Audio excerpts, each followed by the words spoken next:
व्याख्यामुद्रां करसरसिजैः पुस्तकं शङ्खचक्रे बिभ्रद्भिन्नस्फटिकरुचिरे पुण्डरीके निषन्नः अम्लानश्रीरमृतविशदैरंशभिप्लावयन् मामाविर्भूयादनगमहिमा मानसे वागधीशः नमस्ते प्राणेश प्रणतविभुवायावनिमगा नमः स्वामिन् रामप्रियतमनमन् गुरुगुण नमस्तुभ्यं भीमप्रबलतमकृष्णेष्ट भगवन् नमः श्रीमन्मध्वप्रदिश सुदर्शनो जय जय श्रीगुरुभ्यो नमः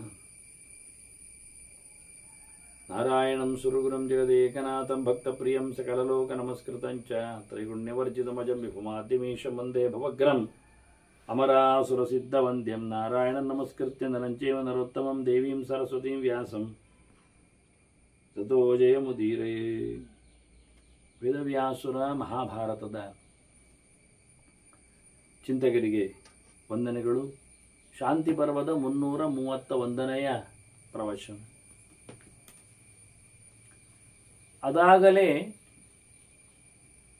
ಬಲಿಯನ್ನು ಮಾತಾಡಿಸಿ ಇಂದ್ರ ಹೊರಟಿದ್ದಾನೆ ಅಂತ ನಾವು ಭೀಷ್ಮರು ಧರ್ಮರಾಜನಿಗೆ ಹೇಳಿದ್ದನ್ನು ಕೇಳಿದೆವು. ಅಲ್ಲೊಂದು ಕೊನೆಗೆ ಭೀಷ್ಮರು ಇಂದ್ರನನ್ನು ಮಹರ್ಷಿಗಳು ಸ್ತುತಿಸಿದರು ಅಂತ ಹೇಳ್ತಾರೆ. ಮಹರ್ಷಯ ತುಷ್ಟುವು ಅಂಜಸಾಚ ತಂ ವೃಷಾ ಕಪಿಂ ಸರ್ವಚರಾಚರೇಶ್ವರಂ ಅಂತ. ಇಡೀ ಜಗತ್ತಿನ ಒಡೆಯನನ್ನು ಕೊಂಡಾಡಿದರು ಅಂತ. ಧರ್ಮವನ್ನು ಎತ್ತಿ ಹಿಡಿದವನನ್ನು, ಆನಂದವಾಗಿ ಜನರಿಗೆ ಬೇಕಾದ್ದನ್ನು ಕೊಡುವವನನ್ನು ಕೊಂಡಾಡಿದರು ಅಂತ. ಇದು ಸ್ವಲ್ಪ ಜಾಸ್ತಿ ಆಯಿತು. ಯಾಕೆಂದರೆ ಸಮಸ್ತ ಚರಾಚರಕ್ಕೆ ಅವನೇನು ಒಡೆಯಲ್ಲ. ಅಷ್ಟೇ ಅಲ್ಲದೆ ಆನಂದವನ್ನು ಕೊಡುವಷ್ಟು ಸಮರ್ಥನೂ ಅಲ್ಲ. ಆನಂದ ಕೊಡ್ತಾನೆ ಅಂದರೆ ಮೋಕ್ಷ ಕೊಡ್ತಾನೆ ಅಂತ ಅದು ದೇವರಿಗೆ ಮಾತ್ರ ಇರತಕ್ಕಂಥ ಗುಣ. ಹಾಗೆ ಸಮಸ್ತ ಜಗತ್ತಿಗೆ ಒಡೆತನವು. ಹೀಗಾಗಿ ಈ ಶಬ್ದಗಳು ಭಗವಂತನನ್ನು ಹೇಳ್ತವೆ ಎನ್ನುವುದು ಸತ್ಯ. ಹಾಗಾಗಿ ಇಲ್ಲಿ ಮೆರೆದ ಇಂದ್ರ ಅಂದರೆ, ರಾಜ್ಯಭಾರ ಮಾಡಿದ ಅಂದರೆ ಅವನೊಳಗೆ ನೆಲೆಗೊಂಡ ಭಗವಂತನ ಶಕ್ತಿಯಿಂದ ಗುರುತಿಸಿದ್ದಾರೆ ಋಷಿಗಳು ಅಂತ ಅರ್ಥ ಆಯಿತು. ಆದ್ದರಿಂದ ಅವರು ಹೇಳುವಾಗ ಭೀಷ್ಮರು ಮತ್ತು ಕೂಡ ಅದು ಸೇರಿಸಿಕೊಳ್ಳುತ್ತಾರೆ. ಮಹರ್ಷಯ ತುಷ್ಟುವು ಅಂಜಸಾಚ ತಂ, ಅಂಜಸಾಚ ಉಂಟು. ಅವನನ್ನೂ ಅಂದರೆ ಇಂದ್ರನನ್ನೂ ಸ್ತೋತ್ರ ಮಾಡಿದ್ದು, ನನ್ನೂ ಆಗಬೇಕಾದ್ರೆ ಜೊತೆಯಲ್ಲಿ ಇನ್ನೊಬ್ಬ ಯಾರು? ಭಗವಂತ. ಇಂದ್ರನೊಳಗಿನ ಭಗವಂತನನ್ನು ಆ ಶಕ್ತಿ ವಿಶೇಷವನ್ನು ಗಮನಿಸಿದ್ದಾರೆ ಅಂತ. ಇದು ಸಾಮಾನ್ಯವಾಗಿ ಹೆಚ್ಚಾಗಿ ಹೀಗೆ ಒಳಗಿನ ವ್ಯಕ್ತಿಗಳನ್ನು ಗುರುತಿಸಿ ದೊಡ್ಡತನವನ್ನು ಹೇಳುವುದು ದೊಡ್ಡವರ ಲಕ್ಷಣ. ಅದು ಈ ಸ್ತುತಿಗಳೆಲ್ಲ ನಡುವೆ ಹೀಗೆ ಆಗ್ತದೆ. ಶಿವನಲ್ಲಿ ಹೋಗಿ ದೇವತೆಗಳು ಪ್ರಾರ್ಥನೆ ಮಾಡುವಾಗ ನೀನೇ ಎಲ್ಲ ಅಂತ ಹೇಳಿಬಿಡ್ತಾರೆ. ಅಂದರೆ ದೇವತೆಗಳಿಗೆ ಆಗ ಹೊರಗೆ ಕಾಣುವ ಶಿವ ಮಾತ್ರ ಕಂಡದ್ದಲ್ಲ, ಶಿವನ ಒಳಗಿನ ಭಗವಂತನು ಕಂಡಿರ್ತಾನೆ ಅವರಿಗೆ. ಆದ್ದರಿಂದ ಅವರು ಹೇಳುವಾಗ ಅಡ್ರೆಸ್ ಮಾಡುವಾಗ ನೀನೇ ಅಂತ ಹೇಳುವ ಮುಖದಲ್ಲಿ ಭಗವಂತನನ್ನು, ಶಿವನೊಳಗಿನವನನ್ನು ಕಂಡು ಮಾತಾಡಿಸ್ತಾರೆ. ಹಾಗೆ ಇಲ್ಲಿ ಅಲ್ಲದರೆ ಇಲ್ಲಿ ಮತ್ತೊಂದು ಮಾತಿನಲ್ಲಿ ಭೀಷ್ಮರು ಹೇಳ್ತಾರೆ ದ್ವಿಜೋತ್ತಮಾಹ ಅಂತ ಹೇಳಿ. ಇನ್ನು ಉಳಿದವರಿದ್ದಾರೆ ಅಲ್ಲಿ ದ್ವಿಜೋತ್ತಮೈಹಿ ಸರ್ವಗತೈಹಿ ಅಭಿಷ್ಟುತಃ ಅಂತ. ಮತ್ತೆ ಎಲ್ಲ ಕಡೆ ತುಂಬಿದ ದೊಡ್ಡ ಜನರು ಬ್ರಾಹ್ಮಣರು ಸ್ತೋತ್ರ ಮಾಡಿದ್ದಾರೆ ಅಂತ. ಉಳಿದ ರಾಜರು ವೈಶ್ಯರು ಅವನ ಬಗ್ಗೆ ಕೊಂಡಾಡಿದ್ದಾರೆ. ಹಾಗಾದ್ರದ್ದು ಲೋಕದಲ್ಲಿ ನಿಂತಾಯ್ತಲ್ಲ ಅರ್ಥ.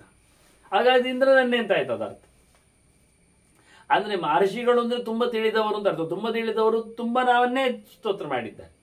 ಇಂದ್ರನಿಗೆ ಶಕ್ತಿ ಕೊಟ್ಟ ಭಗವಂತನನ್ನೇ ಸ್ತೋತ್ರ ಮಾಡಿದ್ದಾರೆ ಅವರು ಬಹಳ ಚೆನ್ನಾಗಿ. ಅಷ್ಟೇ ಅಲ್ಲದೆ ಇಂದ್ರನ ಒಂದು ಪಾರ್ವತ್ಯ ವಿಶೇಷದಿಂದ, ದೇವರ ದಯೆಯಿಂದ ಒಳ್ಳೆ ರೀತಿಯ ಯಜ್ಞಯಾಗಗಳು, ಅದರಲ್ಲಿ ಕೊಟ್ಟ ಆಹುತಿಗಳು ದೇವತೆಗಳಿಗೆ ಸಿಗಲಿಕ್ಕೆ ಶುರುವಾಯಿತು. ಇಷ್ಟರವರೆಗೆ ಅಸುರರೆಲ್ಲ ಅದನ್ನು ಪಡಿತಾ ಇದ್ರು. ಹಾಗಾಗಿ ಹಿಮಾಪಹ ಹವ್ಯ ಮುವಾಹ ಚ ಅಧ್ವರೆ, ಯಜ್ಞಯಾಗಗಳಲ್ಲಿ ವಿಶೇಷವಾಗಿ ಹವ್ಯಗಳನ್ನು ಅಗ್ನಿ ಹೊತ್ಕೊಂಡು ಹೋಗಿ ದೇವತೆಗಳಿಗೆ ಮುಟ್ಟಿಸುವ ಕೆಲಸವನ್ನು ಮಾಡಲಿಕ್ಕೆ ಶುರು ಮಾಡಿದ್ದಾನೆ, ಉಂಟಾಗಿದೆ. ಹಾಗೆಯೇ ಅಮೃತಗಳ ಸೋಮರಸಗಳ ಪಾನವು ಸಹ ಯಜ್ಞಯಾಗಗಳಲ್ಲಿ ಇಂದ್ರಾದಿಗಳಿಗೆ ಸಿಕ್ಕಿದೆ.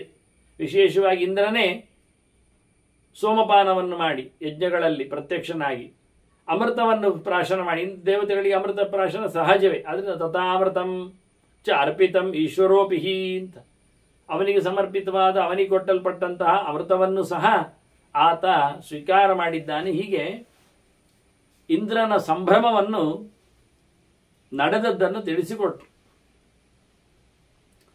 ಧರ್ಮರಾಜ ಕೇಳುತ್ತಾನೆ. ಇತ್ತ ಬಲಿಯ ಕತೆ ಕೇಳಿದ, ಇಂದ್ರನ ಕತೆ ಕೇಳಿದ. ಅದೊಂದು ದೃಷ್ಟಿಯಿಂದ ನೋಡಿಕೊಂಡಾಗ ತನ್ನಗೆ ಮತ್ತೆ ಕೌರವರಿಗಾದ ಸಂಕಟದಾಗೆ ಉಂಟಿದು. ಅಲ್ಲಿ ಬಲಿ ಸೋತ, ಅವನ ಅನ್ಯಾಯಗಳ ಅವನನ್ನು ಮೂದಲಿಸಿದ್ರು, ಗೆದ್ದವರು ಇಂದ್ರಾದಿಗಳು. ಇಲ್ಲಿ ಧರ್ಮರಾಜಾದಿಗಳು ಗೆದ್ರು, ಕೌರವರು ಸೋತರು. ಮೂದಲಿಸ್ಲಿಕ್ಕೆ ಆಳಿಸ್ಲಿಕ್ಕೆ ಅಲ್ಲಿ ಕೌರವರು ಉಳಿದಿಲ್ಲ, ಸತ್ಯ ಹೋದ್ರು. ಇದು ಒಬ್ಬ ಬೀಳುವ ಒಬ್ಬ ಏಳುವ ಈ ಪ್ರಕರಣ. ಇದರ ಬಗ್ಗೆ ಗಮನಿಕೆಗಾಗಿ ಮತ್ತೆ ಧರ್ಮರಾಜ ಪ್ರಶ್ನೆ ಕೇಳ್ತಾನೆ ಭೀಷ್ಮರತ್ರ, ನನಗೆ ಪೂರ್ವರೂಪಾಣಿವೇ ರಾಜನ್, ನನಗೆ ಹಿಂದಿನ ಚರಿತ್ರೆಯನ್ನು ಹೇಳಬೇಕು. ಹಿಂದಿನ ಚರಿತ್ರೆ ಅಂದರೆ ಹಿಂದಿನವರ ವಿಶೇಷಗಳು, ಹಿಂದಿನ ಜನ್ಮಗಳಲ್ಲಿ ಅವರ ಕರ್ಮಗಳು, ಅವರ ವ್ಯವಸ್ಥೆಗಳು, ಪೂರ್ವರೂಪಗಳು, ಅದನ್ನು ನನಗೆ ಹೇಳಬೇಕು. ಪುರುಷಸ್ಯ ಭವಿಷ್ಯತಃ ಪರಾ ಭವಿಷ್ಯತಶ್ಚೈವ ತನ್ಮೇ ಬ್ರೂಹಿ ಪಿತಾಮಹ. ಸೋಲುವವನ ಗೆದ್ದವನ, ಮೇಲಕ್ಕೆ ಹೋಗುವವನ ಕೆಳಗೆ ಬಿದ್ದವನ, ಎತ್ತರವನ್ನು ಏರುವವನ ಕೆಳಗೆ ಸೋತು ಹೋದವನ, ವಾಸ್ತವವಾಗಿ ನರಕಾದಿ ಅನರ್ಥ ಪಡೆದವನ, ಸ್ವರ್ಗಾದಿ ವಿಶೇಷವಾದ ಭೋಗಗಳನ್ನು ಪಡೆದವನ. ಹೀಗಾಗಿ ನನಗೆ ಇವರ ಗುಣಲಕ್ಷಣಗಳು, ಕರ್ಮಗಳು, ಅವರ ಹಿಂದಿನ ಕಥೆಗಳು, ಅವರ ವೈಭವಗಳನ್ನೆಲ್ಲ ಹೇಳಬೇಕಲ್ಲ ಅಂತ ಕೇಳುತ್ತಾನೆ. ಕೊಡುವ. ಮೇಲೋಗುವವನದ್ದು ಕೆಳಗೋಗುವನದ್ದು, ಒಟ್ಟು ಪ್ಲಸ್ ಆ್ಯಂಡ್ ಮೈನಸ್ ಅಲ್ವಾ? ಹೇಳುತ್ತೇನೆ. ಮನುಷ್ಯನಿಗೆ ಮುಖ್ಯವಾಗಿ ಆಗುವಂಥದ್ದು ಮೇಲೆ ಕೆಳಗೆ ಅವನ ಮನಸ್ಸೇ. ಮನೆಯೇವ ಮನುಷ್ಯಸ್ಯ ಪೂರ್ವಾಣಿ ಸಂಶತಿ. ಹಿಂದಿನವನ ಕರ್ಮಗಳ, ಲಕ್ಷಣಗಳ, ಚಿಂತನೆಗಳ, ರೂಪಗಳ ಬಗ್ಗೆ ಮಾತಾಡ್ತದೆ ಅವನ ತಲೆಯೇ, ಮನಸ್ಸೇ ವಾಸ್ತವವಾಗಿ. ಅದೇ ಹೇಳಿಬಿಡ್ತದೆ. ಅದು ಭವಿಷ್ಯತಃ ನ ಭವಿಷ್ಯತಷ್ಟೇ, ಇರುವವನ ಹೋದವನ, ಅದರಲ್ಲಿಯೂ ಮೆರೆದವನ ಸೋತವನ ಬಗ್ಗೆ ನಿನಗೆ ಹೇಳುತ್ತೇನೆ. ಎಲ್ಲ ಕಡೆಯಲ್ಲಿ ಮನಸ್ಸಿನದ್ದೇ ವ್ಯವಸ್ಥೆ. ಅದಕ್ಕೊಂದು ನಿನಗೆ ಇತಿಹಾಸ, ಒಂದು ಚರಿತ್ರೆ, ಒಂದು ನಡೆದ ಘಟನೆ. ಬಹಳ ಅದ್ಧೂರಿಯಾಗಿರತಕ್ಕಂತಹ ತಪಸ್ಸಿನ ಒಬ್ಬ ಮಹಾತ್ಮ ಇದ್ದಾನೆ, ನಾರದ. ನಮಗೊತ್ತು. ಮಹತಃ ತಪಸೋ ವ್ಯುಷ್ಟಿಯ ಪಶ್ಯನ್ ಲೋಕವು ಪರಾವರವು. ಅವನಿಗೆ ದೊಡ್ಡ ಮಟ್ಟಿನ ತಪಸ್ಸಿನ ಮೂಟೆಯಿಂದಾಗಿ, ರಾಶಿಯಿಂದಾಗಿ ಇಡೀ ಲೋಕಗಳನ್ನು ಕಾಣುತ್ತಾನವ. ಅಂತರ್ದರ್ಶನ ಅವನಿಗೆ ಆ ದೃಷ್ಟಿಯಿಂದ. ಹೊರಗಿಂದಲೂ ಹೋಗಿ ನೋಡುವಷ್ಟು ಅವನಲ್ಲಿ ಸಾಮರ್ಥ್ಯ ಬೇರೆ ಇದೆ. ತಿರುಗಾಡ್ತಾನವ. ಮೇಲಿನ ಕೆಳಗಿನ ಎಲ್ಲ ಲೋಕಗಳು ಗೊತ್ತವನಿಗೆ, ಅಲ್ಲಿನ ಎಲ್ಲ ಜನರು ಗೊತ್ತವನಿಗೆ. ಉತ್ತಮರು, ಮಧ್ಯಮರು, ಕೆಳಗಿನವರು ಇವರನ್ನೆಲ್ಲ ಪರಿಕಿಸಿದ್ದಾನವ.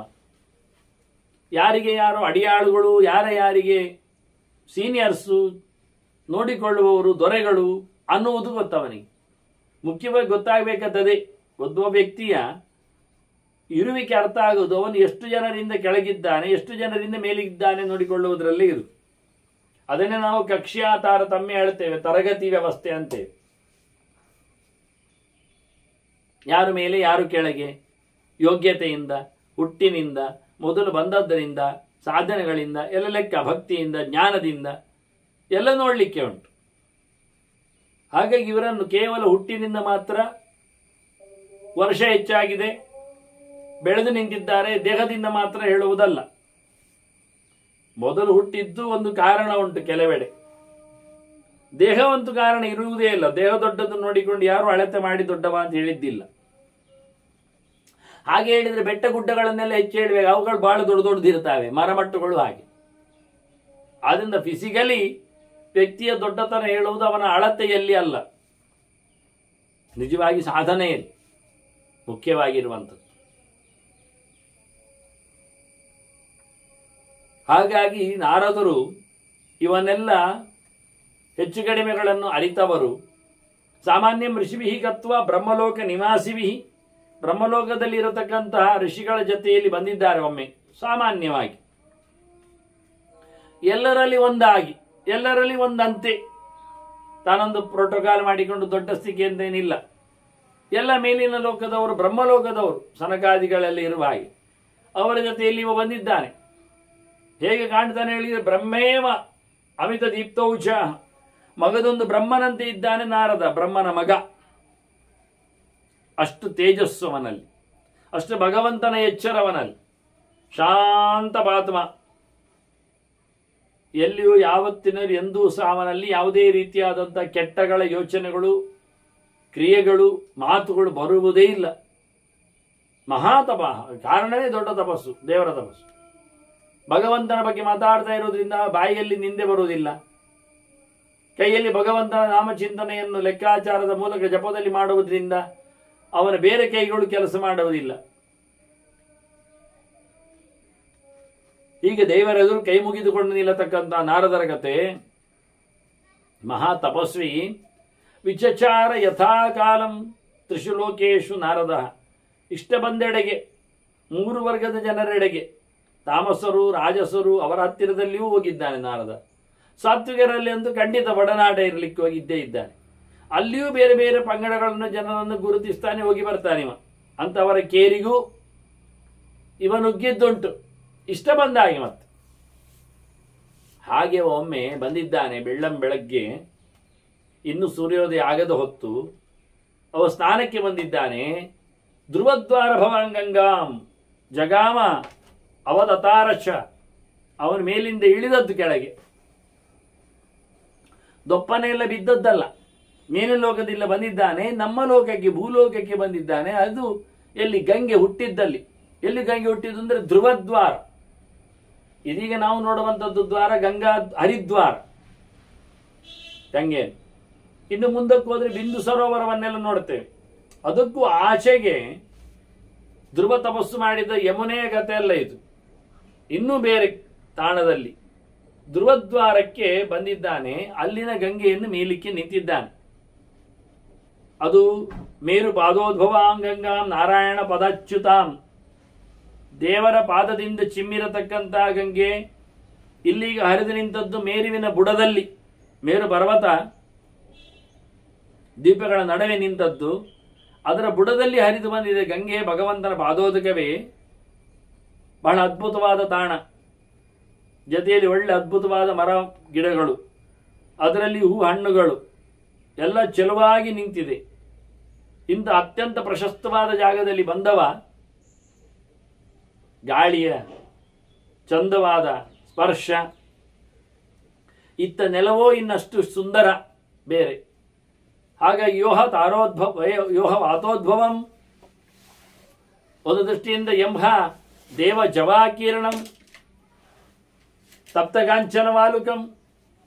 ಹೊಳೆಯುತ್ತಿರುವ ಬಂಗಾರದ ಬಣ್ಣದಂತಿರತಕ್ಕಂಥ ಹೊಯ್ಗೆಯ ರಾಶಿಗಳು, ತಡಿ, ಗಂಗಾ ನದಿಯ ತಡಿ, ಬಿಳಿಯಾದ ಸ್ವಚ್ಛ ಬಿಳಿಯಾದ ಗಂಗೆ, ದಡದಲ್ಲಿ ಬಂಗಾರದ ಬಣ್ಣದ ಉಸುಕು, ಅದರೊಟ್ಟಿಗೆ ತಣ್ಣನೆಯ ಮೆಲು ಗಾಳಿ.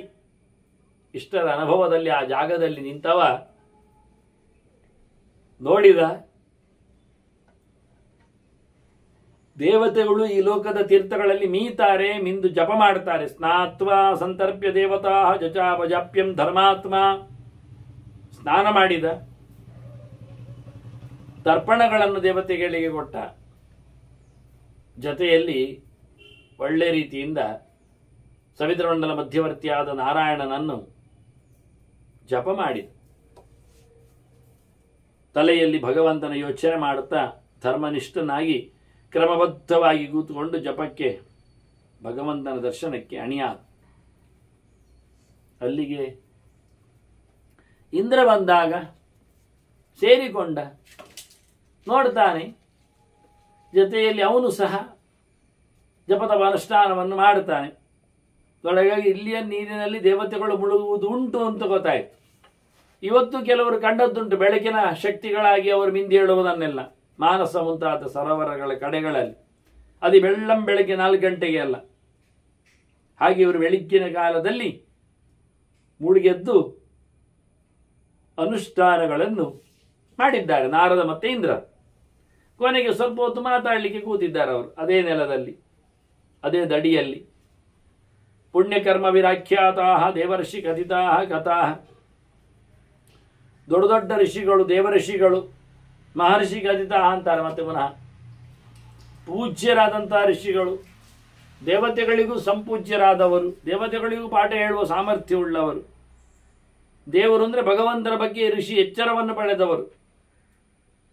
ಅಂತ ಮಹಾಮಹಿಮರೆಲ್ಲರ ಹೇಳಿಕೊಟ್ಟ ಕಥೆಗಳನ್ನೆಲ್ಲ ಇವರು ಮೆಲುಕು ಹಾಕ್ತಾ ಇದ್ದಾರೆ. ಕೇಳುವುದರಿಂದ ಹೇಳುವುದರಿಂದ ಪುಣ್ಯ ವೃದ್ಧಿ ಆಗ್ತದೆ. ವೈಷ್ಣವಾನಾಂ ಹಿ ಚರಿತಂ ವಿಷ್ಣುದ್ರೇಕಾಯ ಕಥ್ಯತೆ ಅಂತ ಹೇಳಿ, ದೇವರ ಚರಿತ್ರೆಗಿಂತ ದೇವರನ್ನು ನಂಬಿದವರ ಚರಿತ್ರೆಯಿಂದ ನಮಗೆ ಅದರಲ್ಲಿ ಬರತಕ್ಕಂಥ ವಿಶ್ವಾಸದಿಂದ ನಾವು ದೇವರೆಡೆಗೆ ಸಾಧಲಿಕ್ಕೆ ಬರ್ತದೆ ಹೇಳಿಕೊಳ್ಳುವ ನೆಲೆಯಲ್ಲಿ ಪರಮೋಚ್ಚನಾದ ಭಗವಂತನ ಎತ್ತರವನ್ನು ಹೇಳಲಿಕ್ಕೋಸ್ಕರನೇ ತಯಾರಾದದ್ದು ಭಕ್ತರ ಚರಿತ್ರೆ. ಆದ್ರಿಂದ ಇವರಿಬ್ಬರು ಕೂತ್ಕೊಂಡು ಹಳೆಯ ಚರಿತ್ರೆಗಳನ್ನೆಲ್ಲ ಮೆಲುಕು ಹಾಕ್ತಾ ಇದ್ದಾರಂತೆ. ದೊಡ್ಡವರು ಹೇಳಿದ್ದನ್ನು, ಅವರಿಗೆ ಸಂಬಂಧಪಟ್ಟದ್ದನ್ನು ಜೊತೆಯಲ್ಲಿ ಇಬ್ಬರು ಮಾತಾಡ್ತಾ ಇಬ್ಬರು ಹೇಳ್ತಾ ಇದ್ದಾರೆ ಬಹಳ ಚಂದವಾಗಿ. ಚಕ್ರದುಸ್ತವು ತಥಾ ಆಸೀನವು, ಗಮ್ಮತ್ನಲ್ಲಿ ಕೂತಿದ್ದಾರೆ. ಕಥೆಯಂತವು ಪೂರ್ವವೃತ್ತ ವ್ಯತೀತಾನಿ, ಹಿಂದೆ ನಡೆದು ಹೋದ ಘಟನೆಗಳನ್ನು ಚರಿತ್ರೆಗಳನ್ನು ಮತ್ತೆ ಹೇಳ್ತಾ ಇದ್ದಾರೆ. ಅಷ್ಟೊತ್ತಿಗೆ ಸೂರ್ಯೋದಯ ಆಯಿತು. ನೋಡಿ, ಅವರು ಬೆಳಿಗ್ಗೆ ಸ್ನಾನ ಮಾಡಿ ಜಪ ಮಾಡಿದ್ರು, ಸೂರ್ಯೋದಯ ಆಗಿರಲಿಲ್ಲ, ಇನ್ನಾಗಬೇಕಷ್ಟೇ. ಅಂದರೆ ಸೂರ್ಯೋದಯದಿಂದ ಮೊದಲು ಸ್ನಾನ ಮಾಡಿ ಜಪ ಮಾಡಿಕೊಳ್ಳಲಿಕ್ಕೆ ಉಂಟು. ಅದನ್ನು ತೋರಿಸಿಕೊಟ್ರು ಅವರು. ಎಲ್ಲಿ? ಗಂಗಾ ನದಿಯಲ್ಲಿ. ಚಳಿಮಯ. ಚಳಿ ಇದೆ ಎಂದು ಸೂರ್ಯ ಬಂದ ನಂತರ ಮೀಯುವುದಲ್ಲ. ಮಿಂದು ಜಪ ಮಾಡಿದರು ನಾರದರು ಇಂದ್ರರು. ಮತ್ತೆ ಸೂರ್ಯ ಬಂದದ್ದು ಮೇಲಕ್ಕೆ. ಅದರ ಎಡೆಯಲ್ಲಿ ಮಾತಾಡ್ತಾ ಇದ್ದಾರೆ. ಜಪ ಮುಗಿಸಿ ಅವರದ್ದು ಚರಿತ್ರೆ ಅನುವಾದ ಚಿಂತನೆಗಳು ಇಬ್ಬರು ಸಹ ಹೇಳ್ತಾ ಇದ್ದಾರೆ ಹಳೆಯವರ ಚರಿತ್ರೆಗಳನ್ನು.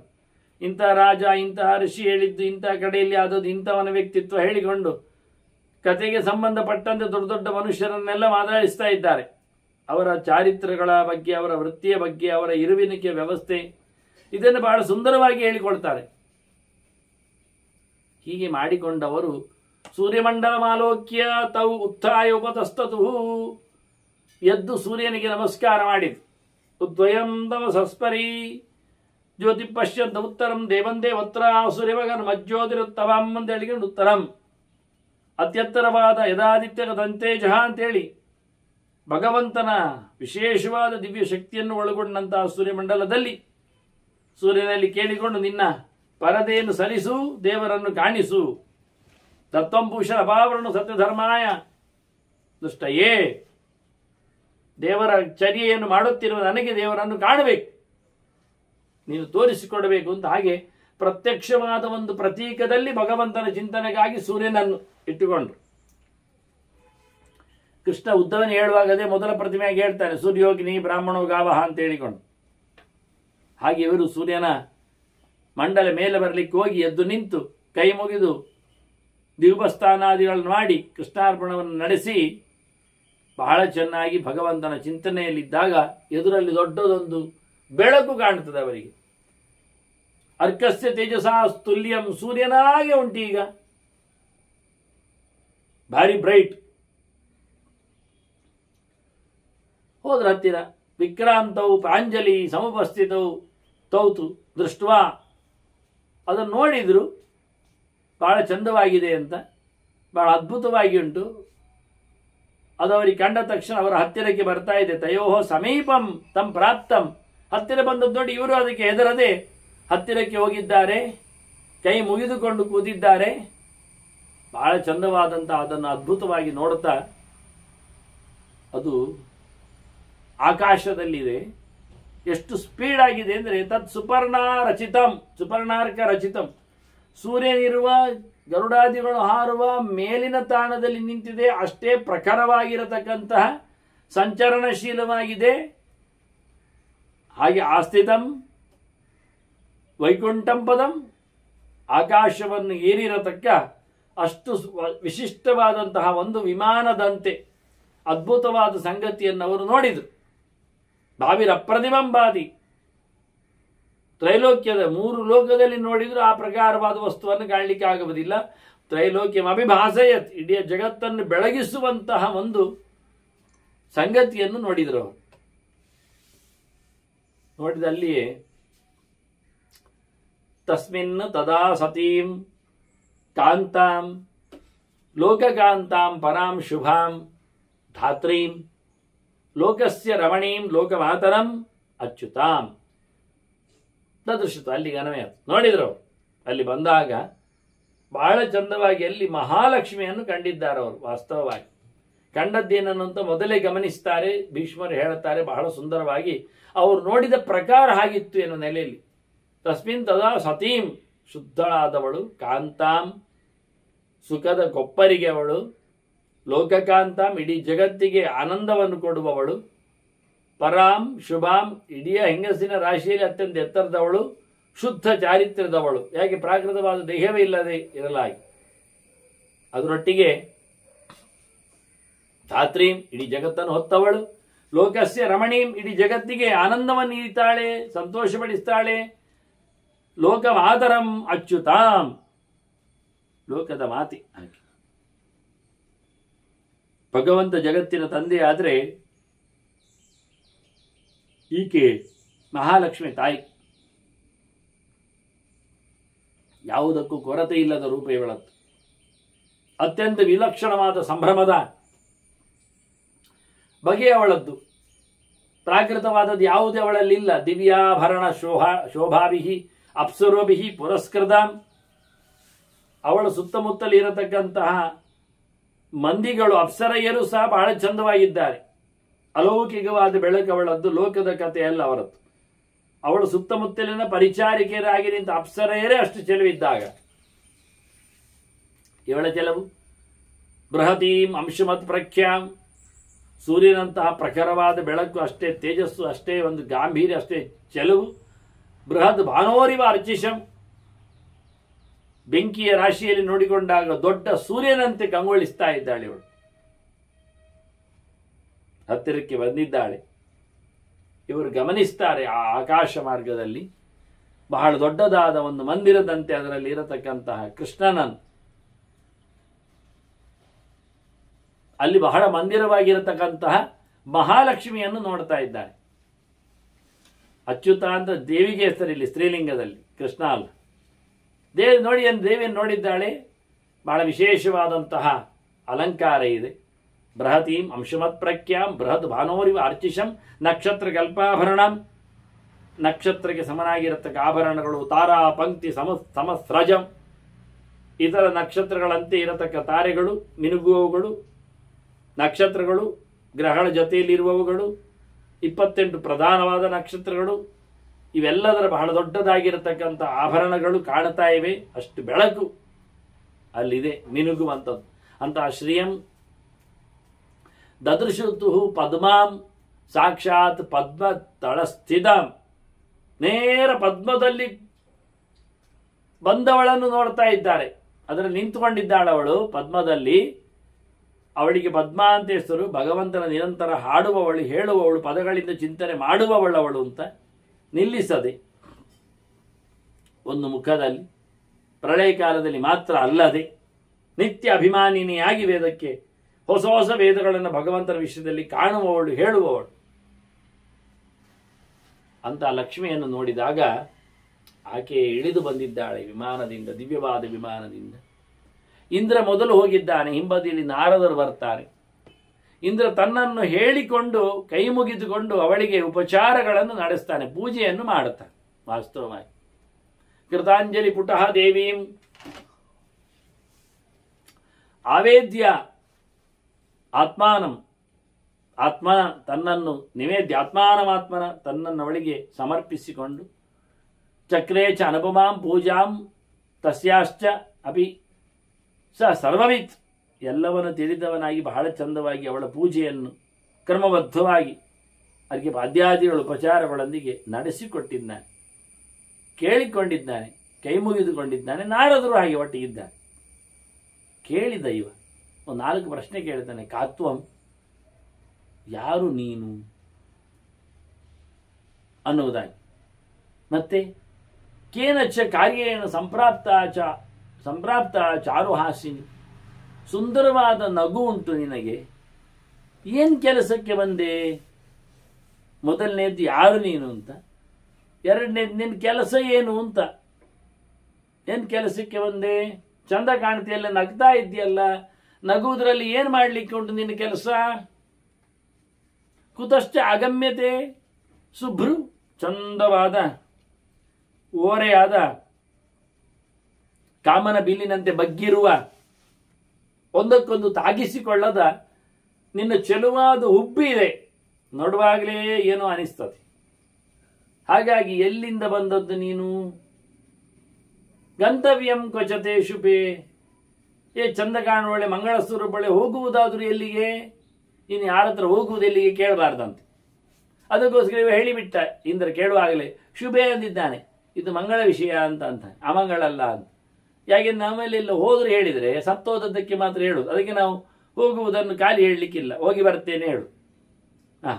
ಅವ್ರು ಹೋದ್ರು ಅಂತ ಭಾಷೆಯಲ್ಲಿ ಕ್ರಮ, ಇಲ್ಲಿ ಹೇಳುವ ಕ್ರಮ, ಯಾರು ಸತ್ರೆ ಅವ್ರು ಹೋದ್ರು ಸಹಜವಾಗಿ ತಿಳಿಸುವ ರೀತಿ. ಸುಮಾರು ಪ್ರಕಾರದಲ್ಲಿ ಅದು ಒಂದು ಶಬ್ದ ಪ್ರಕಾರ. ಅವ್ರು ಹೋದ್ರು ಅಂದರೆ ಯಾರು ಕೇಳೋದಿಲ್ಲ ಎಲ್ಲಿಗೆ ಅಂತೆಲ್ಲ ಕೇಳೋದಿಲ್ಲ. ಅವ್ರಿಗೆ ಅರ್ಥ ಆಗ್ತದೆ, ಯಾರು ಹೋದ್ರು ಹೇಳಿದ್ರೆ ಅವ್ರು ಹೋಯ್ತು ಅಂತ ಅರ್ಥ, ಇನ್ನು ಬರೋದಿಲ್ಲ, ಸತ್ತಿದ್ದಾರೆ ಅಂತ. ಸತ್ತರನ್ನು ಹೇಳುವ ಸುದ್ದಿಯಲ್ಲಿ ಇಲ್ಲಿ ಆಡು ಭಾಷೆಯಲ್ಲಿ ಹೋದ್ರು ಹೇಳೋದ್ರಿಂದ ಯಾರಿಗಾದ್ರೂ ಹೋಗುವಾಗ ಎಲ್ಲಿಗೆ ಹೋಗುವುದು ಕೇಳಿದ್ರೆ ಅವರಿಗೆ ಬೇಸರ ಆಗೋದು. ಹಾಗಾಗಿ ಅವ್ರು ಹಾಗೆ ಕೇಳಬಾರ್ದು ಹೇಳ್ತಾರೆ, ಮತ್ತೆ ಹಿಂದೆ ಬರ್ತಾರಂತೆ ಅವ್ರು. ಕೆಲವೊಮ್ಮೆ ಹಾಗೆ ಕೇಳಿದ್ರೆ ಹಿಂದೆ ಬಂದು ಮತ್ತೆ ಹೋಗುದು. ಮತ್ತೆ ಎಂತ ಕೇಳಬೇಕು ಅಂದರೆ, ಹೋಗುವುದು ಎಲ್ಲಿಗೆ, ಹೋಗುವುದು ಯಾರು, ಹೋಗುವುದೇನೆಲ್ಲ ಕೇಳುವುದಲ್ಲ. ಹಾಗೆಲ್ಲ ಮಧ್ಯದಲ್ಲಿ ಕೇಳಲಿಕ್ಕೆ ಹೋಗಬಾರ್ದು. ಮತ್ತೆ ಮತ್ತೆ ಬರುವುದು ಯಾವಾಗ ಕೇಳಬೇಕು ಕಾಣ್ತದೆ ಅಂತ ಹೇಳೋದು ಮತ್ತೆ ಅಂತ. ಇವಳದಕ್ಕೋಸ್ಕರ ಇವನು ಕೇಳುವಾಗ ಹೇಳ್ತಾನೆ, ಗಂತವ್ಯಂ ಕ್ವಚತೆ ಶುಭೆ ಅಂತಾನೆ. ಅಲ್ಲೋ ನಿನಗೆ ಒಳ್ಳೆ ಹೋಗ್ಲಿಕ್ಕಿರುವುದು ಇಲ್ಲಿ ಅವಳೆ ಅಂತ ಹೇಳಿಕೊಂಡು ಒಳ್ಳೆಯವಳು ಮತ್ತೆ ಹೇಳ್ತಾ, ಕೆಟ್ಟ ಅಪಶಕುನ ಅಂತ ತಿಳ್ಕೊಳ್ಬೇಡಿ ಅಂತ ಹೇಳ್ತಾ, ಮಂಗಳ ಸ್ವರೂಪಳೆ ಹೊರಟ ಕಡೆ ಬಂದ ಬದಿ ಹೋಗುವ ಕಾರಣ ಯಾರು ನೀ? ಅದಕ್ಕೆ ಅವರು ಚಂದ ಮಾಡಿ ಗೊತ್ತಿದ್ದೆ ಲಕ್ಷ್ಮಿ ಅಂತ ಪೂಜೆ ಮಾಡಿದ ಅನ್ನುವ ಸಂಗತಿಯೆಲ್ಲ ಹೇಳ್ತಾರೆ, ಇಲ್ಲೇ ಏನಲ್ಲ. ಆದರೆ ಎಂಥದ್ದಕ್ಕೆ ಅಂತ ಕೇಳಿಕೊಳ್ಳಿಕ್ಕೆ ಒಂದು ವಿಶೇಷ ಅಂಶ ಇರ್ಲಿಕ್ಕೆ ಹೋಗಿ ಇವೆಲ್ಲ ಕೇಳುವ ಕ್ರಮ ಅದು. ಕೇಳುವಾಗ ಅವಳು ಹೇಳ್ತಾಳೆ, ನಾನು ಎಲ್ಲ ಲೋಕಕ್ಕೆ ಬೇಕಲ್ವಾ ಅಂತಾಳೆ. ಪುಣ್ಯೇಶು ತ್ರಿಷು ಲೋಕೇಶು ಸರ್ವೇ ಸ್ಥಾವರ ಜಂಗಮಾಹ ಮಮಾತ್ಮಭಾವಮಿಚ್ಛಂತಹ ಯತಂತೆ ಪರಮಾತ್ಮನ. ತಮ್ಮ ಪೂರವಾದ ಕಸುವಿನಿಂದ ತಮ್ಮ ದೇಹವನ್ನು ಸಮರ್ಪಿಸಿಕೊಂಡು, ತಮ್ಮ ಮನಸ್ಸನ್ನು ಇಟ್ಟುಕೊಂಡು, ತಮ್ಮ ಕೈಕಾಲುಗಳನ್ನು ಜೊತೆಯಲ್ಲಿ ಮಾತನ್ನು ಇಟ್ಟುಕೊಂಡು, ನಾನು ಬೇಕು, ನನ್ನ ಅನುಗ್ರಹ ಬೇಕು, ನನ್ನ ಇರವು ಬೇಕು ಅಂತ ಹೇಳಿಕೊಂಡು ಎಲ್ಲರೂ ಸಹ 3 ಲೋಕದಲ್ಲಿ ಒದ್ದಾಡ್ತಾರೆ. 3 ಬಗೆಯ ಜನರು ಇದರಲ್ಲಿ ಸೇರಿಕೊಳ್ಳುತ್ತಾರೆ.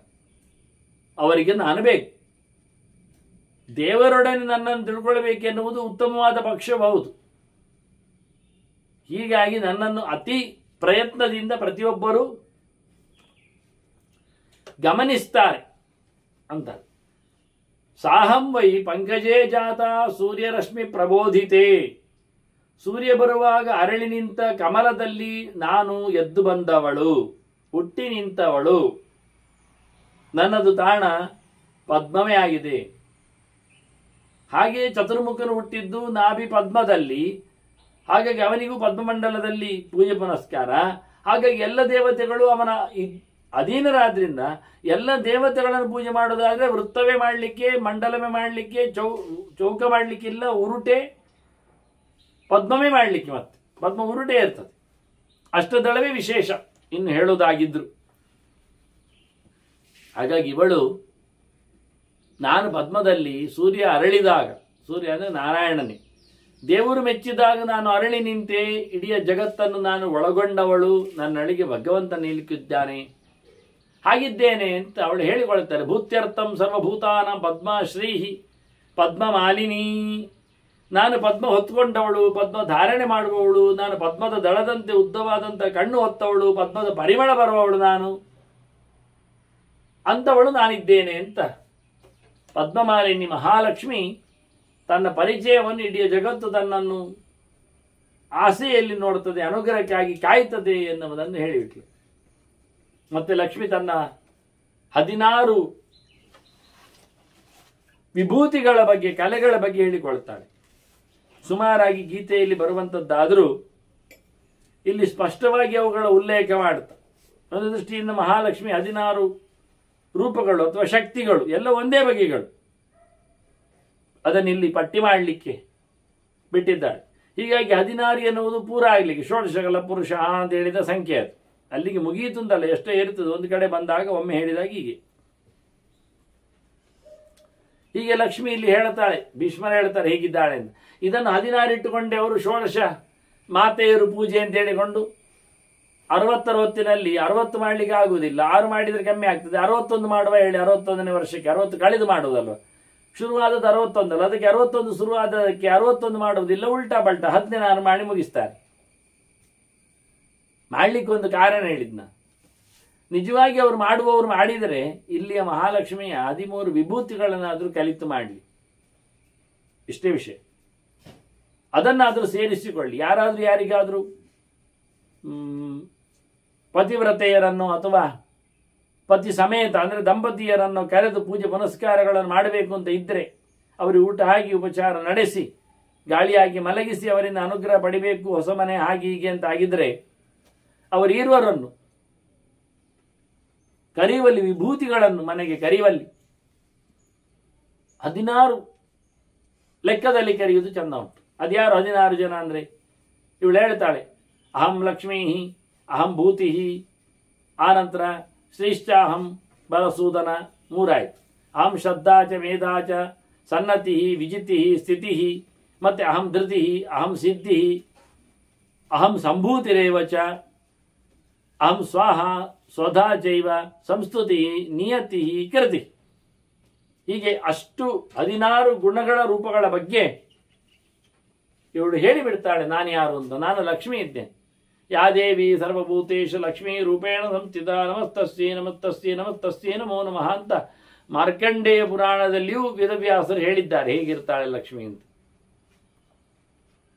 ಅಲ್ಲಿ ಪಟ್ಟಿ ಮಾಡಿದ್ದಾರೆ ಬಹಳಷ್ಟು. ಇಲ್ಲಿ ಒಟ್ಟಿಗೆ ಹೇಳ್ತಾಳೆ ಇವಳು, ಯಾ ದೇವಿ ಸರ್ವಭೂತೇಶು ಭೂತಿ ರೂಪೇಣ. ಭೂತಿ ಅಂದರೆ ಐಶ್ವರ್ಯ, ದೊಡ್ಡತನ, ಮೆರೆಯುವುದು. ಯಾದೇವಿ ಸರ್ವಭೂತೇಶು. ಇನ್ನೂ ಒಂದು ಹೇಳುವುದಾದರೆ ವಿಶೇಷವಾಗಿ ಅವರು ಇರತಕ್ಕ ಕ್ರಮ ಶ್ರೀಹಿ, ಎಲ್ಲರೂ ಅವಳನ್ನು ಆಶ್ರಯ ಪಡಿತಾರೆ, ಎಲ್ಲರಿಗೂ ಆಶ್ರಿತಳಾಗಿದ್ದಾಳು ಅವಳು. ಶ್ರೀರೂಪ ಇದು. ಶ್ರೇಷ್ಠಾಹಂ ಬಲಸೂದನ, ಮತ್ತೆ ನಾನು ಅಹಂ ಶ್ರದ್ಧಾಚ, ಮುಖ್ಯವಾಗಿ ಮೇಧಾಚ, ನಂಬಿಕೆ, ಶ್ರದ್ಧೆ ಮತ್ತೆ ಮೇಧಾಶಕ್ತಿ, ಧಾರಣೆ. ಓದಬೇಕು, ತಿಳ್ಕೊಳ್ಬೇಕೆನ್ನುವ ನಂಬಿಕೆ ಒಳಗೆ ಶ್ರದ್ಧೆ ಸಹಜವಾಗಿರುತ್ತದೆ. ಅದರ ನಂತರದಲ್ಲಿ ಸಾಧನೆ ಮಾಡಿಕೊಂಡು ಅದನ್ನು ಧಾರಣೆ ಮಾಡುವಂಥದ್ದು ಮೇಧಾಶಕ್ತಿ. ಹಾಗಾಗಿ ಈಗ ಮೇಧಾಜನನ ಶಾಂತಿಯಿಂದ ಪ್ರತ್ಯೇಕ ಇರ್ತದೆ ಭಾರತೀಯ ಪ್ರಾರ್ಥನೆಯೊಂದಿಗೆ. ಆಗಿದ್ದು ಮಹಾಲಕ್ಷ್ಮಿಯ ಸ್ವರೂಪಗಳು. ಅದರೊಟ್ಟಿಗೆ ಸನ್ನತಿ, ಒಳ್ಳೆಯ ರೀತಿಯಾದಂತಹ ನಮಸ್ಕಾರ ಮಾಡುವ ಅಥವಾ ಹೆಗ್ಗಳಿಕೆಯನ್ನು ಕೊಡುವ, ಪ್ರೈಸ್ ಮಾಡತಕ್ಕ ರೂಪ ವಿಶೇಷಗಳಿರುವ ಹಾಗೆ ನತಿ ಸನ್ನತಿ, ವಿಜಿತಿ ಗೆಲುವು, ಮತ್ತೆ ಸ್ಥಿತಿ ಇರುವು. ಯಾದೇವಿ ಸರ್ವಭೂತೇಶು ಸ್ಥಿತಿರೂಪೇಣ. ನಮ್ಮದೆಲ್ಲ ದುಸ್ತರವಾದ ಸ್ಥಿತಿ ಇರ್ತದೆ, ಸರಿಗಟ್ಟಲ್ಲಿ ಕೂತ್ಕೊಳ್ಳಿಕ್ಕೆ ಇರ್ಲಿಕ್ಕೆ ಆಗುವುದಿಲ್ಲ. ಮಹಾಲಕ್ಷ್ಮಿ ರೂಪಚಿಂತನೆಯಿಂದ ಅವನು ಒಳ್ಳೆ ಮನೆಯನ್ನು ಪಡಿತಾನೆ, ಗಟ್ಟಿಗನಾಗ್ತಾನೆ. ಮತ್ತೆ ಹೇಳ್ತಾಳೆ, ನಾನು ಅಹಂ ಧೃತಿ ಧೈರ್ಯ, ಅಹಂ ಸಿದ್ಧಿ, ಮತ್ತೆ ಅಹಂ ಸಂಭೂತಿರೇವಚ.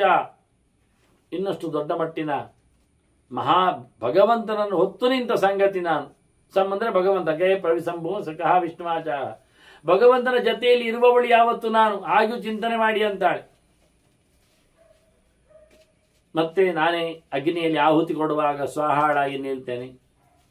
ಅಹಂ ಸ್ವಾಹ ಸ್ವಧಾ ಚೈವ. ಪಿತೃಗಳ ಸಮಾರಾಧನೆ ಮಾಡುವುದಾದ್ರೂ ಸ್ವಧಾದಲ್ಲಿ ನಾನೇ ಇದ್ದೇನೆ, ನಾನೇ ಬರ್ತೇನೆ, ಸೇರ್ತೇನೆ. ಅದರೊಟ್ಟಿಗೆ ಸಂಸ್ತುತಿ ನಿಯತಿ ಕೃತಿ. ಸ್ತುತ್ಯಳು ನಾನು, ಎಲ್ಲರಿಂದಲೂ ಹೊಗಳಲ್ಪಡುವವಳು, ಸ್ಪಷ್ಟವಾಗಿ, ಗಟ್ಟಿಯಾಗಿ, ನಿಜವಾಗಿ, ಹೌದಾಗಿ. ಒಳ್ಳೆ ನಿಯತ್ತು, ಶಿಸ್ತು, ಡಿಸಿಪ್ಲಿನ್, ಒಂದು ಚೂರು ಹೆಚ್ಚು ಕಡಿಮೆ ಇಲ್ಲ, ನಿಯಮನ ವಿಷಯದಲ್ಲಿ ಯಾವತ್ತು ವಿನಯ, ಅದರೊಟ್ಟಿಗೆ ಬಹಳಷ್ಟು ವಿಶಿಷ್ಟವಾಗಿರತಕ್ಕಂತಹ ಒಂದು ನಿಯತ್ತು, ಕೊನೆಗೆ ಕೃತಿತ್ವ, ಮಾಡತಕ್ಕಂತಹ ಎಬಿಲಿಟಿ, ಮಾಡಬೇಕೆನ್ನತಕ್ಕಂತಹ ಪ್ರಯತ್ನಶೀಲತೆ, ಮಾಡುವಿಕೆ ತಪ್ಪಿಲ್ಲದೆ, ಇದೆಲ್ಲ ನಾನು ಅಂತ. ಇನ್ನು ನಾನು ಎಲ್ಲಿದ್ದೇನೆಂದರೆ ರಾಜ್ಞಾಂ ವಿಜಯಮಾನಾನಾಂ ಗೆಲ್ಲುವ ರಾಜರ ಬಳಿ ನನ್ನದು ಠಾಣೆ ಉಂಟು. ಅವರಿಗೆ ಗೆಲುವುಗೊಳ್ಳಿಕ್ಕೆ ನಾನಿದ್ದೇನೆ. ವಿಜೀತಿ ಹೇಳಿದ್ದಲ್ಲ, ಸೇನಾಗ್ರೇಶು ಧ್ವಜೇಶು ಚ, ಮತ್ತೆ ನಾನಿದ್ದೇನೆ. ಸೇನೆ ಮುಂಚೂಣಿಯಲ್ಲಿ ಇದ್ದವರಲ್ಲಿ, ಸೇನಾಪತಿಗಳಲ್ಲಿ, ರಾಜರಲ್ಲಿದ್ದೇನೆ, ಸೇನಾಪತಿಗಳಲ್ಲಿದ್ದೇನೆ. ಬೇಕಾದರೆ ಧ್ವಜೇಶು ಚ, ಸೋಲರಿಯದ ವೀರರ ಹೋರಾಟದಂಗಳಿನ ನಿನ್ನ ಪತಾಕೆ, ಧ್ವಜ, ಬಾವುಟ, ಅಲ್ಲಿ ನನ್ನ ವಾಸ. ಅದು ಯಾರ ಪಾಲಿಗೆ ಆಗುತ್ತೆ, ಹೇಗೆ ಅಂತ, ಯಾರು ಸಾಧನೆ ಮಾಡಿದ್ದಾರೆ ಅಂತ ಪ್ರತಿನಿತ್ಯದಲ್ಲಿ. ಅದರೊಟ್ಟಿಗೆ ಮತ್ತು ಕೆಲವು ಕಡೆಯಲ್ಲಿ ತಾನಿದ್ದೇನೆ ಹೇಳುವಾಗ, ನಿವಸೆ ಧರ್ಮಶೀಲಾನ ವಿಷಯೇಶು ಪುರೇಶು ಚ, ಧರ್ಮಶೀಲರಾದ ರಾಜರು ಇದ್ದರೆ ಅವರ ಕಡೆಯಲ್ಲೆಲ್ಲ ನಾನಿದ್ದೇನೆ.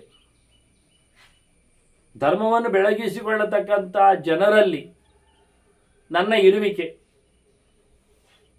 ಒಟ್ಟು ಧರ್ಮಾತ್ಮರಾಗಬೇಕು ಸಹಜವಾಗಿ, ಸ್ವಭಾವತಃ. ಅವರ ಮಾತುಕತೆಯಲ್ಲಿಯೂ, ಅವರ ಸಬ್ಜೆಕ್ಟ್ನಲ್ಲಿ, ಅವರ ಚಿಂತನೆಯಲ್ಲೂ ಇದ್ದೇನೆ, ಅವರ ಊರಿನಲ್ಲೂ ಇದ್ದೇನೆ. ವಿಷಯ ಅಂದರೆ ಎರಡು ಅರ್ಥ ಇದೆ. ಅವರ ಗೋಚರವಾದ ಜಾಗಗಳಲ್ಲಿ ಅಂತ ಅರ್ಥ ಉಂಟು, ಅವರು ವಾಸಿಸುವ ಮನೆಗಳಲ್ಲಿ ಒಂದು ಅರ್ಥ ಇದೆ, ಅವರು ಮಾತಾಡುವ ವಿಷಯಗಳಲ್ಲಿಯೂ ಅರ್ಥ ಮಾಡಲಿಕ್ಕೆ ಆಗ್ತದೆ. ಅವರ ಭೋಗದ ಸಂದರ್ಭಗಳಲ್ಲಿಯೂ ವಿಷಯಗಳು ಭೋಗಕ್ಕಿರುವಂಥದ್ದು, ತಿನ್ನುವುದು, ತಿರುಗುವುದು, ನೋಡುವುದು, ಮುಟ್ಟುವುದು ಎಲ್ಲ ಸೇರ್ತದೆ ಇಂದ್ರಿಯಗಳಿಗೆ, ವ್ಯಾಪಾರಗಳಿಗೆ. ಅದರಲ್ಲೆಲ್ಲ ನಾನೇ ಅಂತ ಅಂದ್ರೆ ಅದ್ದೂರಿಯಾಗಿ ಹಾಳುಬಾರದ ನೆಲೆಯಲ್ಲಿ ಅವಳ ಪ್ರವೇಶಗಳಿರ್ತಾವೆ. ಮತ್ತೆ ಜಿತಕಾಶಿನಿ ಶೂರೇಚ ಸಂಗ್ರಾಮೇಶು ಅನಿವರ್ತಿನಿ, ಯುದ್ಧದಲ್ಲಿ ಹಿಂದೆ ಬಾರದವರಲ್ಲಿಯೂ ನನ್ನದುಂಟು ಪ್ರವೇಶ. ಕೆಲವರೆಲ್ಲ ಯುದ್ಧದಲ್ಲಿ ಹಿಂದೆ ಬರ್ತಾರೆ, ಪಲಾಯನವಾದಿಗಳು. ಯುದ್ಧೇ ಚಾಪೆ ಪಲಾಯನ ಅಂತ ಕೃಷ್ಣ ಹೇಳ್ತಾನೆ, ಕ್ಷತ್ರಿಯರು ಹೇಗೆ ಅಂತ. ಹಾಗಾಗಿ ಹೋರಾಟದಲ್ಲಿ ಸೋಲಿಕ್ಕಿಲ್ಲ, ಸೋತು ಹಿಂದೆ ಬರಲಿಕ್ಕಿಲ್ಲ, ಅಂಥವರಲ್ಲಿ ನನ್ನದುಂಟು ಶಕ್ತಿ. ಗೆದ್ದವರಲ್ಲಿದ್ದೇನೆ, ಸೋಲು ಅರಿಯದವರಲ್ಲಿದ್ದೇನೆ, ಓಡಿ ಬಾರದವರಲ್ಲಿದ್ದೇನೆ, ಶೂರನಲ್ಲಿದ್ದೇನೆ. ಧರ್ಮನಿತ್ಯೇ ಮಹಾಬುದ್ಧೋ ಬ್ರಹ್ಮಣ್ಯೇ ಸತ್ಯವಾದಿನಿ, ಸತ್ಯ ಹೇಳುವವರಲ್ಲಿ, ಸತ್ಯವಾಗಿ ಕೆಲಸವನ್ನು ಆಚರಣೆ ನಡೆಸಿಕೊಡುವವರಲ್ಲಿ, ಬ್ರಹ್ಮಜ್ಞಾನಿಗಳಲ್ಲಿ, ದೇವರನ್ನು ತಿಳಿದವರಲ್ಲಿ, ದೇವರನ್ನು ತಿಳಿಸಿಕೊಡುವವರಲ್ಲಿ, ಓದಿನಲ್ಲಿ ರತರಾದವರಲ್ಲಿ, ಮಹಾಬುದ್ಧವು ವಿಶಿಷ್ಟವಾದ ಬುದ್ಧಿಮಂತಿಕೆ ಉಳ್ಳವರಲ್ಲಿ, ತಲೆ ಖರ್ಚು ಮಾಡುವವರಲ್ಲಿ. ನಿತ್ಯ ಧರ್ಮಾತ್ಮನಾಗಬೇಕು. ವರ್ಷಕ್ಕೊಮ್ಮೆ ತಂದೆ ತಾಯಿಗಳ ದಿನ ಬಂದಾಗ, ಅವನು ಹುಟ್ಟಿದಬ್ಬ ನಿಂತಾಗ, ದೇವಸ್ಥಾನಕ್ಕೆ ಬಂದಾಗಲ್ಲ, ಯಾವತ್ತು ನೋಡಿದ್ರೂ ಭಗವಂತನ ಎಚ್ಚರದಲ್ಲಿ ಅವನು ಶುದ್ಧನಾಗಿರಬೇಕು. ಇಂಥನಲ್ಲಿ ನಾನು ಬರ್ತೇನೆ. ಲಕ್ಷ್ಮಿ ಹೇಳ್ತೆ, ಇಲ್ಲೆಲ್ಲ ನಾನು ನಿವಸಾಮಿ, ಬರೆದಿದ್ದೇನೆ, ಇಡ್ತೇನೆ. ಪರ್ಶ್ಯತೆ ದಾನಶೀಲೇಚ, ಕೊಡುಗೈ ದಾನಿಯಲ್ಲಿ ನನ್ನದು ಹೆಚ್ಚು ಪಾತ್ರ. ಕೊಡ್ಲಿಕ್ಕೆ ನಾನು ಮತ್ತಷ್ಟು ಸಂಪತ್ತು ತುಂಬಿಸಿಬಿಡ್ತೇನೆ ಅವನಿಗೆ. ತಾನೊಬ್ಬನೇ ತಿನ್ನುವನಿಗೆ ಕೊಡುವುದಿಲ್ಲ. ಅದನ್ನು ಸಂಪತ್ತಿನ ರಾಣಿ ಇರುವ ಜಾಗವನ್ನು ಹೇಳ್ತಾಳೆ. ದಿನಾ ದಾನವನ್ನು ಕೊಡುವವ, ದಾನದೇ ಅವನದ್ದು ಸ್ವಭಾವ. ಬಹಳ ತಗ್ಗಿ ಬಗ್ಗಿ ಶಾಸ್ತ್ರವನ್ನು ಅವಲಂಬಿಸಿ ಚಿಂತನೆಯಲ್ಲಿ ಬಹಳಷ್ಟು ಮುಳುಗಿಕೊಂಡಿರ್ತಾನವ, ಅಂಥವನು ಕೊಟ್ಟದ್ದು ವಿಶೇಷ ಇರ್ತದೆ. ಮತ್ತೆ ನಾನೀಗ ಬಂದದ್ದೆಲ್ಲಿಂದ ಅಂತ, ಹೋಗುವುದೆಲ್ಲಿಗೆ ಅಂತ ತಿಳಿಸಬೇಕಲ್ಲ. ನನ್ನ ಗುಣಲಕ್ಷಣ ಬಹಳಷ್ಟು ಹೇಳಿದೆ. ಲಕ್ಷ್ಮಿ ಹೇಳ್ತಾನೆ, ನಾನೀಗ ಅಸುರರ ಪಾಳೆಯದಿಂದ ಬಂದದ್ದು. ಒಳ್ಳೆ ದೊಡ್ಡ ದೊಡ್ಡ ರೋಗ ಎಲ್ಲ ಹೊತ್ತು ಬಂದಿರಬಹುದು ಅಂತ ಅದಕ್ಕೆ ಹೇಳ್ತಾಳೆ ಇವಳು. ಇಲ್ಲ, ನಾನು ನಿನ್ನ ಪಾಳ್ಯದಲ್ಲಿ ಬಂದು ಹೋಗಲಿಕ್ಕೆ ಉಂಟಷ್ಟೆ. ನಿನ್ನಲ್ಲೂ ಇರಲು ಬಂದಿದ್ದೇನೆ, ಅಲ್ಲಿಂದ ಕಳಚಿ ನಿಂತಿದ್ದೇನೆ. ಎಲ್ಲಿಂದ? ಅಸುರೇಶು ಅವಸಂ ಪೂರ್ವಂ ಸತ್ಯಧರ್ಮ ನಿಬಂಧನ. ನಾನು ಅಸುರರ ಪಾಳೆಯದಲ್ಲಿದ್ದೆ. ಅದಕ್ಕೊಂದು ನನ್ನಲ್ಲಿ ಅಗ್ರಿಮೆಂಟ್ ಇತ್ತು ಅವರಲ್ಲಿ ಇರಲಿಕ್ಕೆ. ಅವರು ಸತ್ಯವನ್ನು ಬಿಡಬಾರದು, ಧರ್ಮವನ್ನು ನಿಲ್ಲಿಸಬಾರದು ಅಂತ ಇತ್ತು. ಅವರವರ ಧರ್ಮ, ಸ್ವಧರ್ಮೇ ನಿಧನಂ ಶ್ರೇಯ. ಹೃದಂ ಯಥಾರ್ಥ ವಿಜ್ಞಾನಂ ಸತ್ಯಂ ತತ್ಪೂರ್ವಿಕಾಗೃತಿ ಅಂತ, ಯಥಾರ್ಥವಾದ ಅರಿವಿನಂತೆ ನಡೆದುಕೊಳ್ಳುವುದು, ಅದನ್ನೆಲ್ಲ ಭಗವಂತನಿಗೆ ಸಮರ್ಪಿಸಿ ಬಿಡುವಂಥದ್ದು ಮತ್ತೆ ಮುಂದಿನ ಅಂತ. ಹೀಗಾಗಿ ಇಂತಹ ಒಂದು ಒಳ್ಳೆಯದಾದ ವ್ಯವಸ್ಥೆ ಸತ್ಯಧರ್ಮ ಅಂದರೆ. ಇದು ಅವರಲ್ಲಿ ಇತ್ತು ಅಂತ ನಾನು ಹಿಂದೆ ಅಸುರರಲ್ಲಿ ಇದ್ದೆ. ಅವರು ಒಳ್ಳೆಯ ರೀತಿಯಿಂದ ಕೆಲಸ ಮಾಡ್ತಿದ್ರು, ಒಳ್ಳೆಯ ರೀತಿಯಿಂದ ಅದನ್ನು ಸಮರ್ಪಣೆ ಮಾಡ್ತಿದ್ರು. ಈಗ ಇಲ್ಲ, ಅವರು ವಿಪರೀತಾಂಶತಾನ್ನ ಬುದ್ಧ್ವ ಈಗ ವಿರುದ್ಧ ಆಗಿದ್ದಾರೆ. ಅವರು ಸುಳ್ಳು ಹೇಳ್ತಾ ಇದ್ದಾರೆ, ಧರ್ಮ ವಿರುದ್ಧವಾಗಿ ನಡೀತಾ ಇದ್ದಾರೆ. ಅವರಲ್ಲಿ ಯಾವುದೇ ರೀತಿಯಾದಂತಹ ನ್ಯಾಯಾದಿಗಳು ಇಲ್ಲ ಆಗಿದೆ. ಅದನ್ನು ನೋಡಿ ನಾನೇನು ಮಾಡಿದೆ ಅಂದರೆ, ಈಗ ನಿನ್ನಲ್ಲಿ ಬಂದು ಸೇರ್ತಾ ಇದ್ದೆ, ನಿನ್ನಲ್ಲಿ ಬಂದಿದ್ದೇನೆ. ತ್ವಯಿವಾಸ ಮರೋಚಯಂ ಅಂತಾಳೆ. ಇಂದ್ರ ಮತ್ತೆ ಪ್ರಶ್ನೆ ಕೇಳುತ್ತಾನೆ, ಅಲ್ಲ ನೀನು ಅಲ್ಲಿಂದ ಬಂದದ್ದು ಅಂದೆ, ಅಲ್ಲಿ ಇದ್ದೆ ಅಂದೆ, ಹಾಗಾಗಿ ಅಲ್ಲಿ ಇರಲಿಕ್ಕೆ ನಿನಗೇನಿತ್ತು, ಅವರಲ್ಲಿನ ಗುಣಲಕ್ಷಣಗಳು, ಅಲ್ಲಿ ಬಿಟ್ಟು ಬರಲಿಕ್ಕೆ ಏನಾಯಿತು, ಅವರಲ್ಲಿರತಕ್ಕಂಥ ಹೆಚ್ಚು ಕಡಿಮೆಗಳು. ಅಂದರೆ ಏನರ್ಥ ಆಯಿತು, ಪ್ಲಸ್ ಆ್ಯಂಡ್ ಮೈನಸ್. ಇರಲು ಏನು ಬೇಕಾಗಿತ್ತು, ಬಿಡಲು ಏನು ಆಗಿ ಹೋಗಿತ್ತು, ನೆಗೆಟಿವ್ ಮತ್ತು ಪಾಸಿಟಿವ್, ಇದೆರಡನ್ನು ಗಮನಿಸ್ತಾನೆ ಇಂದ್ರ. ಯಾಕೆ ಕೇಳಿದರೆ, ಇದ್ದದ್ದು ಯಾಕೆ ಅಂತ ಗೊತ್ತಾದರೆ ಅಂಥದ್ದನ್ನು ಮೈಗೂಡಿಸಿಕೊಂಡ್ರೆ ಇಲ್ಲಿ ಇರ್ತಾಳೆ ಅಂತ ಕನ್ಫರ್ಮ್ ಆಗ್ತದೆ. ಬಿಟ್ಟದ್ದು ಯಾಕೆ ಅಂತ ತಿಳ್ಕೊಂಡ್ರೆ ಅದನ್ನು ಯಾಕೆ ನಾವು ಬಿಡಬೇಕು ಅಂತ ಅರ್ಥ ಆಗ್ತದೆ, ಯಾಕೆ ಅವಳು ಮತ್ತೆ ಓಡಿ ಹೋಗ್ತಾರೆ. ಹಾಗಾದರೆ ಬಿಡಬೇಕಾದ ಸಂಗತಿಗಳು ಯಾವುದು ಅಂತ ತಿಳ್ಕೊಳ್ಳಿಕ್ಕೆ ಯಾರಲ್ಲಿ ಬಿಟ್ಟು ಬಂದಿದ್ದರಿಂದ ನೋಡಿಕೊಂಡಾಗ ಅರ್ಥ ಆಗ್ತದೆ. ಅಸುರರನ್ನು ಬಿಟ್ಟು ಬರಲಿಕ್ಕೆ ಕಾರಣ ಅವರಲ್ಲಿ ಇರತಕ್ಕಂಥ ಬ್ಯಾಡ್ ಹ್ಯಾಬಿಟ್ಸ್ಗಳು, ದುರ್ಗುಣಗಳು ಅಂತ, ದೋಷಗಳು ಅಂತಾದರೆ ನಾವು ಅದನ್ನು ಈಗಲೇ ಇಲ್ಲ ಮಾಡಿಕೊಂಡ್ರೆ ನೀನು ಉಳಿಕೊಳ್ತೀಯ. ಮತ್ತೆ ಸುಮ್ಮನೆ ನೀನು ಇರುವುದಿಲ್ಲ, ಅದರಿಂದ ನಿನಗೆ ಏನು ಬೇಕು ಗ್ರೌಂಡ್ ಎನ್ನುವುದು, ಯಾಕೆ ಅಂತ ಅಲ್ಲಿ ಹೋದೆ ಅಂದ್ರೆ ಅದನ್ನು ನಾವು ಮಾಡಿಕೊಂಡ್ರೆ ಇಲ್ಲೇ ಉಳಿತೀಯ ನೀನು. ಈ ಇರಾದೆಯಲ್ಲಿ ಮೊದಲ ಪ್ರಶ್ನೆ ಹಾಗೆ ಬಂದದ್ದು ವಾಸ್ತವವಾಗಿ. ಇರುವ ಇಲ್ಲದವರ ರೂಪಗಳ ಕಥೆಗಳೇನು ಹಿಂದಿನದ್ದು ಅಂತ. ಹಿಂದಿನದ್ದು ಅಂದ್ರೆ ಕರ್ಮ ರೂಪಗಳು ಮಾಡಿದ್ದು ಅಂತ ಅರ್ಥದಲ್ಲಿ. ಹೀಗೆ ಬಹಳ ಚಂದವಾಗಿ ಇಂದ್ರ ಮತ್ತೆ ಪ್ರಶ್ನೆ ಕೇಳಿಕೊಳ್ಳುತ್ತಾನೆ ಆಕೆಯಲ್ಲಿ. ಮಹಾಲಕ್ಷ್ಮಿ ಅದಕ್ಕೂ ಸಹ ಉತ್ತರ ಕೊಡ್ಲಿಕ್ಕುಂಟು.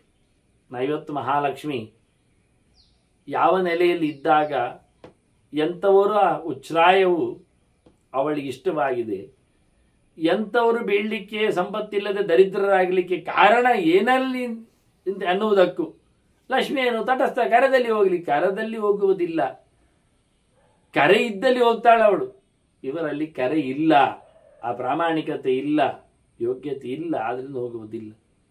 ಅವರು ಶುದ್ಧಾಂತಕರಣದಲ್ಲಿ ಕರೆದಿಲ್ಲ, ಅವರು ಬೂಟಾಟಿಕೆಯ ಪ್ರದರ್ಶನಕ್ಕೆ ಅಲ್ಲಿ ಮಾಡಿಕೊಂಡದ್ದು ಅವರು ಅಷ್ಟೇ ಇದೆ, ಅಲ್ಲೇ ಇದೆ ಅನ್ನೋ ನೆಲೆಯಲ್ಲಿ ಎರಡೂ ಫೋರ್ಸ್ಗಳನ್ನು ಇಲ್ಲಿ ವಿಮರ್ಶೆಗೆ ಮತ್ತೆ ಇಂದ್ರ ಹೇಳಿದ್ದಕ್ಕೆ ತರ್ತಾಳೆ.